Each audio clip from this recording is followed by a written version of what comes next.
कहानी उन आम घरों की है जहां खाने वाले तो कई, लेकिन कमाने वाला एक मर्द ही होता है। बावजूद इसके उससे उम्मीदें कम नहीं होती। देखिए जी, सामने वाले वर्मा जी कैसी अच्छी तरह से सफाई करते हैं छुट्टी वाले दिन अपने घर की, और एक आप हैं। अरे यार, उनके पास कार है, ऑफिस पास में है और हफ्ते में 2 दिन की छुट्टी होती है, तो फर्क तो पड़ता है ना। मेरी तो शादी ही गलत हो गई। अरे कोई मस्त लड़का मिलता, कमाता भी, घुमाता भी, घर के कामों में भी मदद करता, लेकिन नहीं जी, हमारे वाले को तो कमाने से फुर्सत ही नहीं, और कमाई भी ऐसी कि कोई जरूरत पूरी ही नहीं हो रही है। सुनील बेचारा शीना को देखकर सोचता है कि शीना सही कह रही है।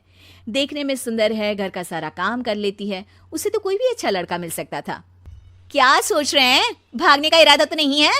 अरे नहीं मेरी प्यारी बीवी, मैं तो नहीं, पर डर है कि तुम नहीं कहीं भाग जाओ मुझे छोड़कर। शीला सुनील के मुंह से प्यार भरी बात सुनकर मुस्कुराती है। आप भी ना। सुनील एक दिन ऑफिस से घर आता है कि तभी शीना कहती है, सुनिए जी, वो मेरी सहेली आई थी, सारा दिन वो लोग यहीं थे, अब जा रही थी तो मैंने कहा नहीं नहीं, मेरे पति छोड़ आएंगे ना तुम्हें, तो रोक लिया मैंने। सुनील थोड़ी देर कुछ सोचता है, फिर कहता है, ठीक है, मैं कपड़े चेंज करके आता हूँ। अरे तेरे पति को तो लग रहा है कि अच्छा नहीं लगा। अरे नहीं नहीं, ऐसी कोई बात नहीं है, रुको मैं अभी उन्हें घर के कपड़े देकर आती हूँ। शीना अंदर जाती है जहां सुनील पलंग पर लेटा होता है। अरे क्या मजाक है, वो कह रही है कि आपने मुंह बना लिया।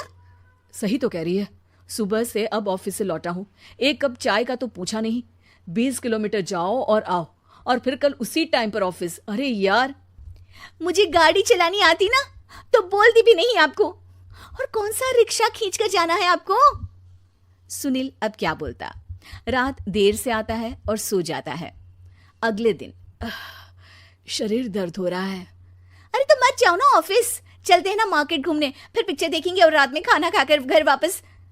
सुनील जब सारे दिन की थकान वाला शेड्यूल सुनता है तो वो सीधे सीधे ऑफिस के लिए तैयार हो जाता है।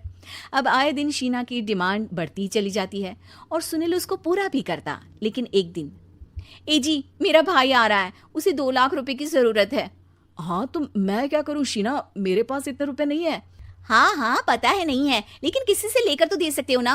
अरे मैं किससे मांगू, मेरे तो जानने में भी कोई नहीं है जिसके पास इतनी बड़ी रकम हो। तभी वहां शीना का भाई शीनू आ जाता है।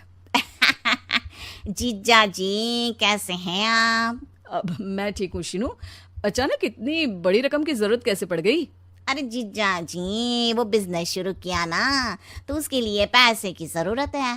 काफी हो चुका है, थोड़ा पैसा बचता है तो मैंने सोचा आपसे ले लूं। अब देखो, मेरे ऑफिस में कुछ लोग हैं जिनकी सेविंग अच्छी है, मैं उन लोगों से बात करके देखता हूँ। सुनील ऑफिस से किसी से पैसे लेकर शीना को दे देता है। शीना वो पैसा भाई को दे देती है। 2 महीने बाद, अरे यार शीना, वो ऑफिस वाला आदमी अपने पैसे मांग रहा है, कैसे दूं? अपने भाई से बोलो ना पैसे दे दे। अरे हाँ हाँ दे देगा, कहाँ भागा जा रहा है, आप उनको बोल दो कि दे देंगे। थोड़े दिन बाद, शीना, वो आदमी मुझसे आज भी पैसे मांग रहा था यार, मैं तंग आ गया हूँ। ऑफिस जाते ही सामने उसका चेहरा दिखता है, क्या बोलूं, बार बार पैसे मांगता है। अच्छा मैं शीनू को फोन लगाती हूँ, बात करके देखती हूँ। शीना भाई को फोन करती है, लेकिन वो फोन उठाता ही नहीं। लगता है भाई कहीं ऐसी जगह है जहाँ नेटवर्क की समस्या होगी। सुनील अगले दिन दोपहर को ही घर आ जाता है। उसका चेहरा उतरा और परेशान सा होता है, वो रोने लगता है। अरे क्या हुआ जी, आप इतना परेशान क्यों हैं? सब ठीक तो है ना? अरे नहीं शीना, कुछ ठीक नहीं है, मैं ठीक नहीं हूँ। तुम्हारे भाई के लिए मैंने जो पैसे लिए थे, उस आदमी ने आज भरे ऑफिस में सबके सामने मेरी बेइज्जती कर दी। सबके सामने आज मैं कर्जदार बनकर खड़ा था। मैंने हर वो प्रयास किया घर चलाने के लिए जो मैं कर सकता था, लेकिन अब नहीं होगा। वो फिर रोने लगता है। अरे आप तो औरतों की तरह रो रहे हैं, मर्द हैं आप।